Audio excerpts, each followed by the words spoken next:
Good day mga ka-airsoft, good day mga ka-bigman.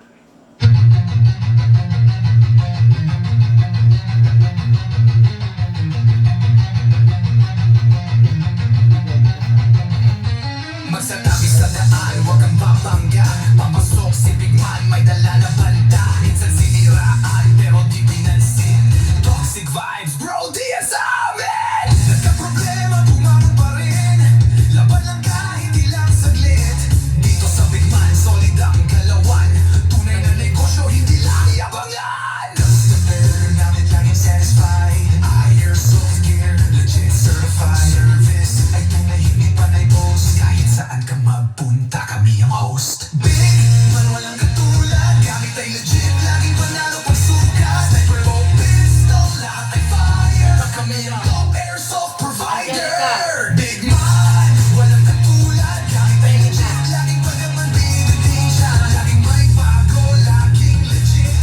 Big man rules, wag kang bitter, kid. Big man, walang katulad. Gamit ay legit, laging panalo pagsukat. Sniper o pistol, lahat ay fire. Kami ang top airsoft provider. Kalat ang inggit, pero hindi sila makalapit. Try to copy, pero fail ang gamit. Boom, boom, pow, pag nagpaputok, parang Big Viper. Di ka maglipat niyang dog, kasi sila makalapit. Try to copy, pero fail ang gamit. Boom, boom, pow, pag nagpaputok, parang Big Viper. Di kami patok-tok. Customer happy, service tight. Walang scammer, we do it right. Lift your game up, don't be a joke. Big man blazing, lahat ay woke. Big man, walang katulad. Laging on point, para sa barilang lakad. Raps fire, deals tighter. Big man, airsoft sniper. Sa presyong tama, sa gamit na solid. Panalo ka palagi, di ka magiging biktima, kid. Big man ang pangalan, tandaan mo palagi. Sa airsoft game, kami ang hari.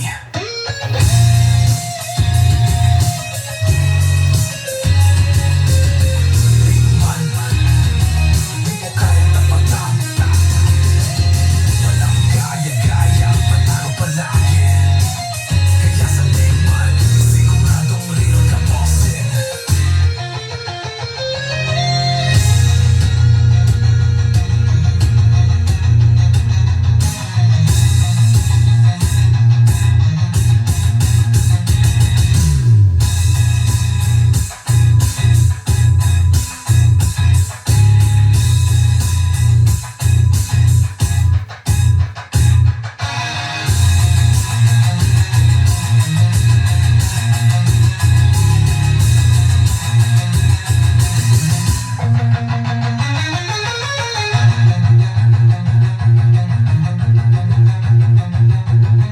Big man, mukha yung tapatan. Walang gaya-gaya, panalo palagi. Kaya sa Big man, siguradong real ka, bossing.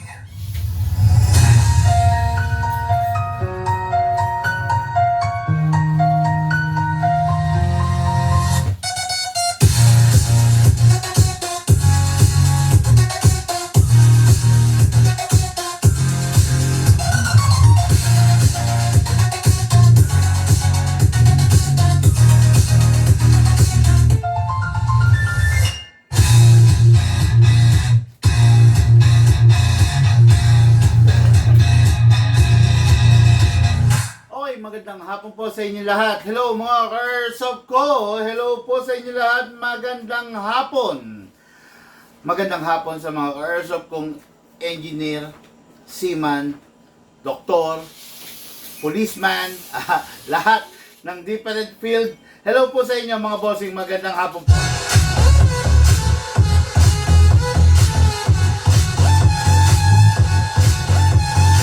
Hello sa mga ka-airsoft natin na ngayon ay gumagampan ng kanilang trabaho. Hello sa mga ka-airsoft natin na ngayon ay nag-mimerienda.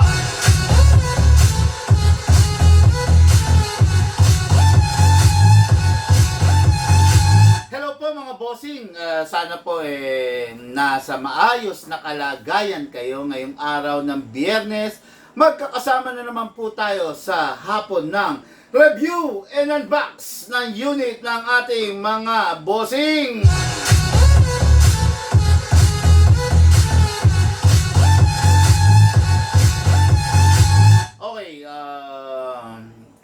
unang-una sa lahat, ako po ay makikiusap. Okay? Ganito mga karsop to, tignan nyo muna to. Kung makikita nyo yung mga item namin, ito, item to for shipping. Makikita ninyo. Number 1, maayos ang pagkakabalot. Okay? Kompleto yan ng bubble wrap sa loob, naka-candy wrap pa, naka-ice candy wrap. Okay? Tapos, nakabalot ng fragile tape, then merong fragile na nakalagay. Ayan na. Ibig sabihin, yung unit natin is silyado. Diba? Makikita nyo, silyado, ang ganda ng pagkakabalot, diba? Ibig sabihin, pinagbubuhusan ng oras, pinag-e-effortan ang pagbabalot. Okay? Ngayon, meron akong pakiusap sa inyo. Halimbawa, dumating sa inyo to. Halimbawa, ipagpalagay na natin sa iyo to. Dumating sa iyo. Ia-unbox mo. Bago mo i-receive tong item, i-check mo muna paligid. Okay? Check mo muna. I-check mo number 1 kung walang hiwa. Okay? I-check mo number 2 kung hindi ba ano yan? Bakit? Kung hindi tampered. Yan, i-check mo kung walang hiwa, kung hindi tampered, kung hindi nagalaw. Okay? Yun ang number 1 mo i-check mo. Ngayon, halimbawa lang halimbawa, merong hiwa. Tapos, obvious na nilagyan lang ng tape. Huwag mo kagad i-receive. Ang gagawin mo, mag-unboxing video ka, kaharap yung courier. Okay? Para makasigurado tayo, kasi mga karsop, there are a lot of cases, reported cases na hiniwa. May mga reported cases na merong tampering na naganap. Syempre mga karsop, it is a big loss on your part and on our part. Di ba? Kasi itong unit, kompleto to. Pinapadala namin ng maayos sa'yo. Tapos, biglang ang gagawin hihiwain or sisirain. Syempre, number 1 na malulugi kami. Pangalawa, ikaw din. Di ba? Hanggat maaari, ayaw natin. Ganda ng pagkakarap namin. Tignan nyo, both of the item. Di ba? Ang ganda. Ngayon, syempre, pag ito, hihiwain, sisirain, ang sakit naman sa kalooban, di ba? Marireceive mo yung unit mo. Kulang. Di ba? Kami naman, sa part namin, pinadala namin ng kompleto, tapos napakaganda pa ng packaging namin, biglang magkakaproblema. Masakit po sa part namin yon. Ngayon, lugi kami doon, lugi ka rin po ron. Kaya, number 1, bago mo i-unbox, check mo muna kung walang tampering na naganap, check mo muna kung hindi ba hiniwa tapos tinipan. Ganon, check mo. Ngayon, kung sakaling mayroong tampering na naganap, mag-unboxing video ka kasama yung courier. Ngayon, sa pagkakataon naman na okay naman, clear naman, wala namang problema. Mag-unboxing video ka pa rin for your protection. Kahit wala na yung courier. Okay? Okay, ito yung mga item natin for shipping, 2, tapos habol pa to. Okay, no? So, tabi mo muna to. Okay, no? Yan. Ayun lang pakiusap ko lang po, no? Kailangan maging maging alerto tayo sa mga bagay-bagay na gano'n kasi may mga tao na syempre hindi natin masasabi na mapanamantala, 'di ba? Merong mga ganung tao iwas lang po tayo. Iwas tayo sa sakit sa ulo, okay? Good day, Sir Bigman. Sabi ni Jordan Bartolata. Hello, Sir Jordan Bartolata.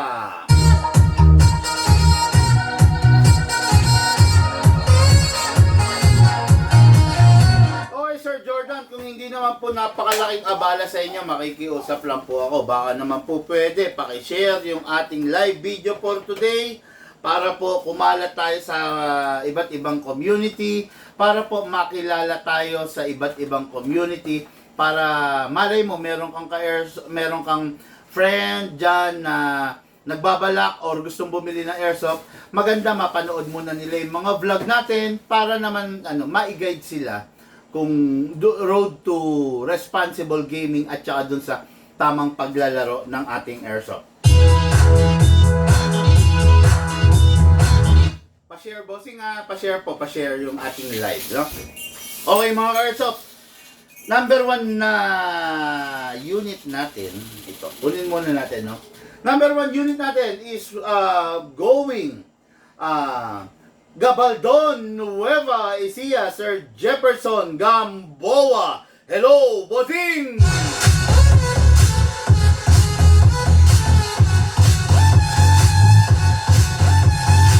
Okay, ang unit natin kay Airsoft, Sir Jefferson, is a Glock 35 Black Edition.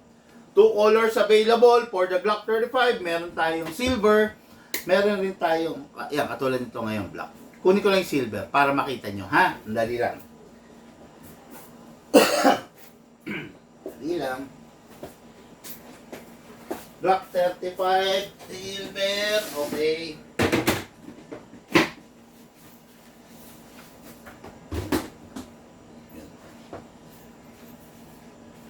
Okay mga ka-airsoft, this is the Glock 35. Oh. Yeah. This is the silver edition of the Glock 35. Oh, yan, di ba? Ito naman yung black. Oh, yan. Di ba? Maganda naman parehas, kaya lang ito talaga silver, no? May lamang kasi yung silver sa black. Ang lamang ng silver is yung appearance. Yung silver kasi mga ka-airsoft, kahit malaglag, kahit magasgas, kahit matabig, kahit malaglag, hindi siya magagasgas. Silver siya eh. Yan na ang kulay niya. Hindi siya ganun ka-sensitive. Ang black kasi, ano yung nanap mo? Oh, ginamit din sa ibon yun eh. Di ba? Ginamit. Tapos sabi ko sa'yo, ibalik mo na. Hindi mo binalik, pinapatong-patong mo dyan eh.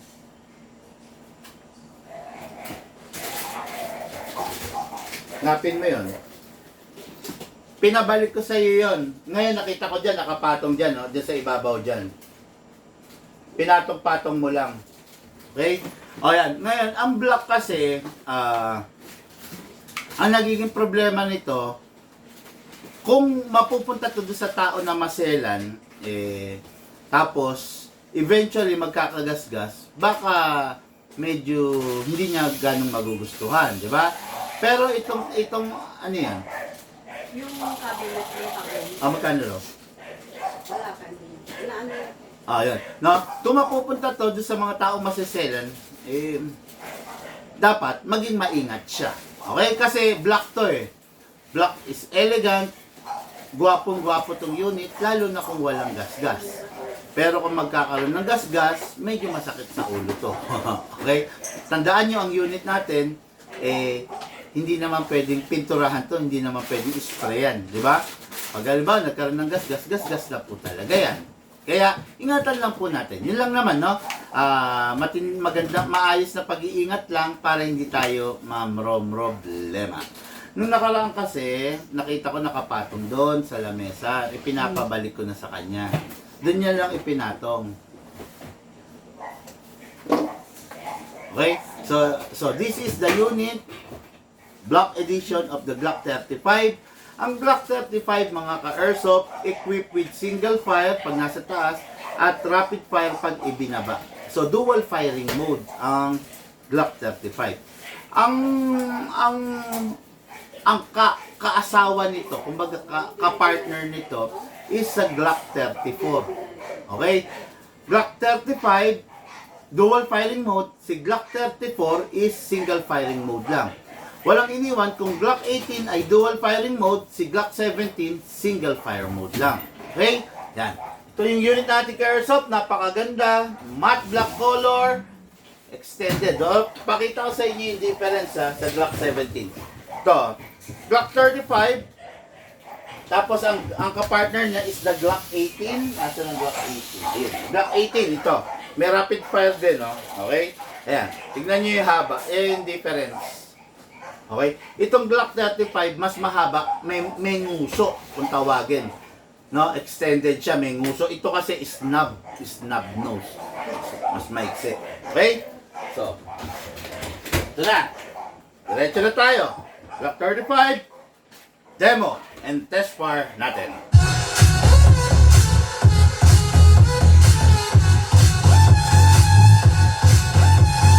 Okay mga airsoft, number 1, you need to press the valve, then spray a dose of silicone oil. Okay? Then dito rin sa inlet valve, spray din. Okay. Ngayon, kunin natin yung unit, spray natin sa ibabaw. Then, i-lock natin manually, spray po tayo doon sa nozzle. Okay. Itong unit na to, okay, hindi siya naka-fix outer barrel. Pero, naka-fine tuning, naka-trigger job, at saka naka-premium half-up rubber. Yun yung choice of upgrade na pinili ng ating bossing. Gusto niyang ipa-fix outer barrel, kaya lang, nagkataon na wala po tayong available na fix outer barrel ngayon ng Glock. Pero sa mga susunod na araw, sa mga darating na araw, magkakaroon naman po tayo. Ba't parang ang taas? Iba raw yung material. Paano iba? Dati 2.8 lang, di ba? Tanong mo, ikaw na, Kuya, ba't taas ngayon? Dati 2.8 lang. Ayun. Okay, so ito yung unit ha. Ngayon, dadako tayo sa paglalagay ng gas. Sa paggagas, always upside down. Sakto din, press down. 1, 2. Okay, 2 seconds lang. Bakit 2 seconds lang? Kasi po, yung unit po, upgraded. Naka-fine tuning and naka-trigger job na. Hindi siya nagre-require ng maraming gas. Tawagin mo si Mama. Okay? Ngayon, maglagay tayo ngayon ng bala. Using our reloader, using our speed loader, gagamitin natin to para makapag-pump. Maganda ba ang pagkakagawa? Check mo sabi. Ay, ikaw muna rito, look. Ipakita mo kung paano maglagay ng bala. I-demo mo. Okay ba? So, ibababa to. Tapos, kakalang mo yung thumb dito. Lalang.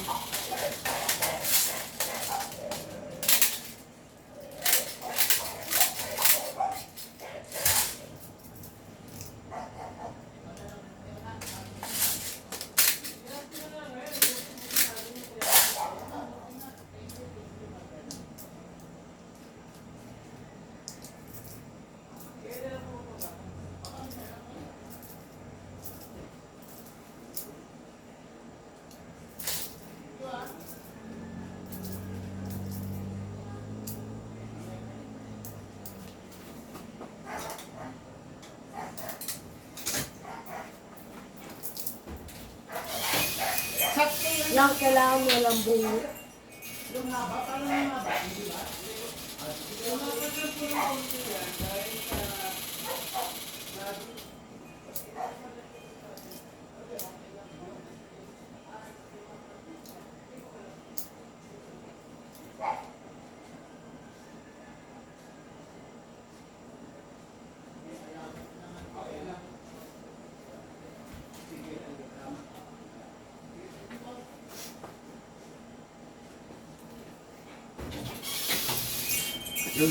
Okay, pinakita mo?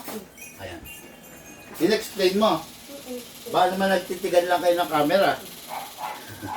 Okay mga airsoft, no? Ganito yung proper orientation ng bala. Okay, dapat pag ang bala makikita nyo, wala siyang bungi. Left, right, left, right, left, right, maayos. Ha? Ayan, ganyan. Okay? Ngayon, meron ng gasto, meron ng oil, may bibis na. Magpa-firing na tayo. Camera.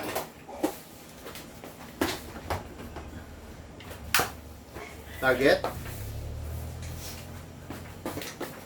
Hello po hello sa ating mga ka-airsoft, hello sa ating mga viewers for the day. Just hope na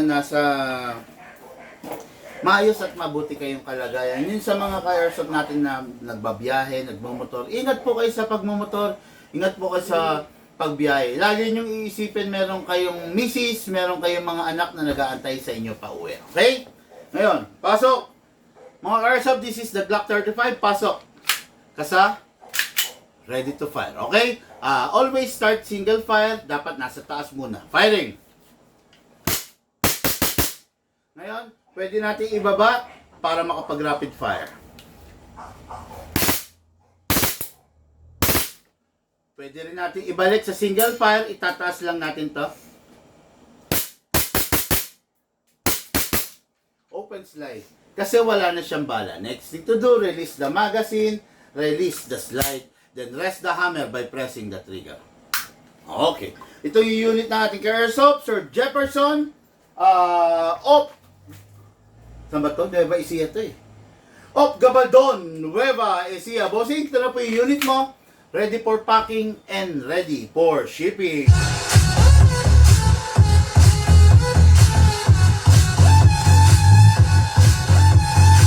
Ano to, ihahabol natin? Ihahabol natin siya for shipping, no?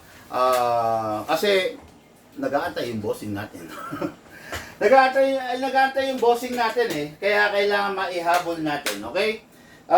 Pasok ba to sa Ronnie natin?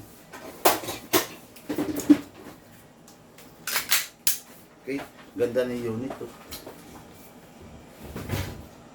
Okay, try mo nga to.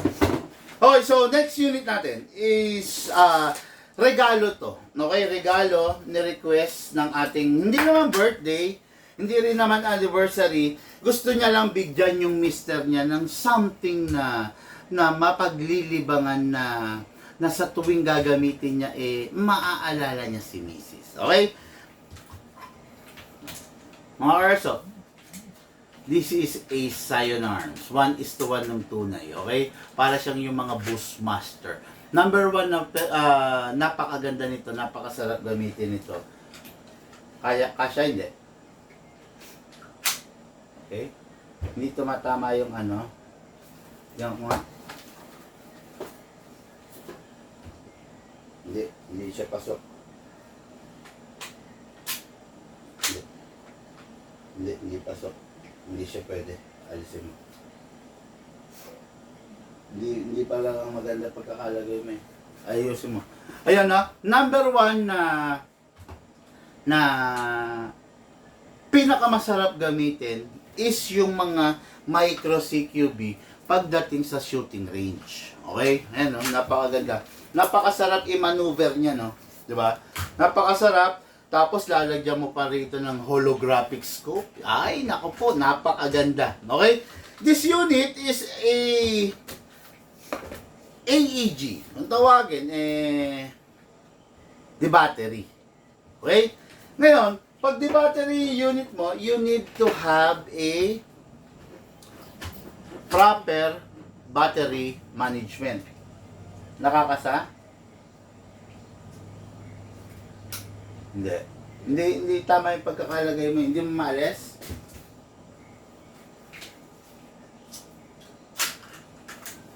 Dapat sakto mo muna dito. Ayan, dito mo isasakto. Ayan, o. Ayan.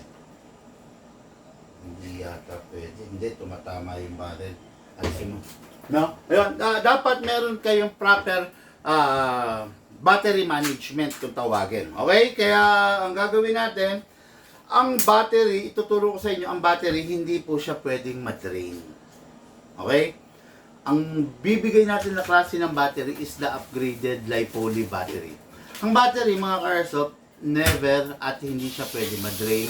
Number 2, hindi siya pwede ma-overcharge. At saka number 3, hindi siya pwede mag-init. Okay? Iwasan lang po natin yung mga bagay na yan para yung unit natin hindi po tayo mamroblema. Okay? Ngayon, next natin gagawin natin is ilo-load natin dito syempre. Attack. Okay? Kita nyo naman to, removable, adjustable. Okay? Ay, pengi akong dins. Pero muna ako ng dins.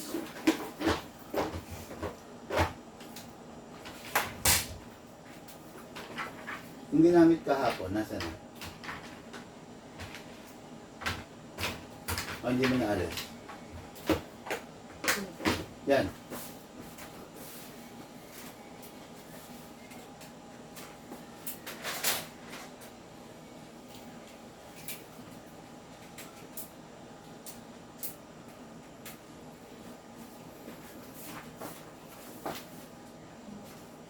DINS, battery na DINS plug. Na naka-DINS plug.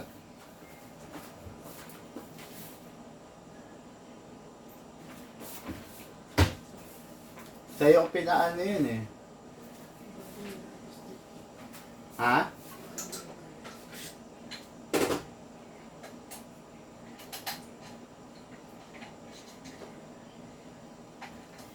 Tay tayo dyan.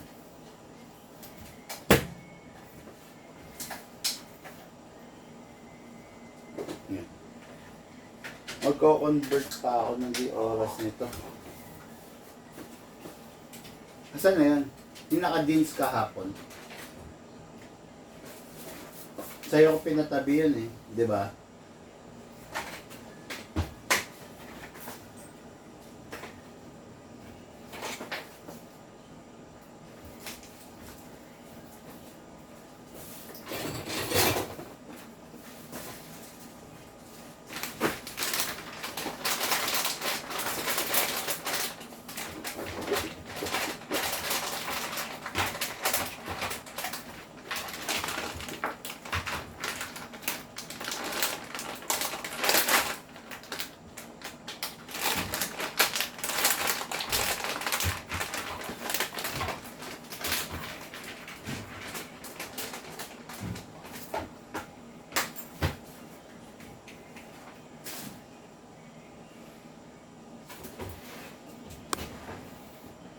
Dali mo, nasa live ako.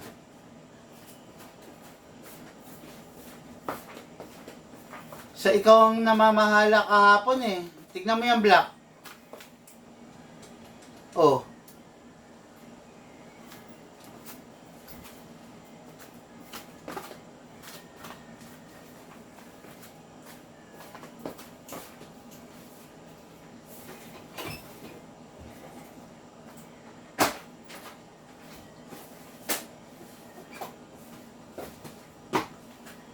Dali lang mga karsa pa, hinahanap lang yung battery na DINS plug namin.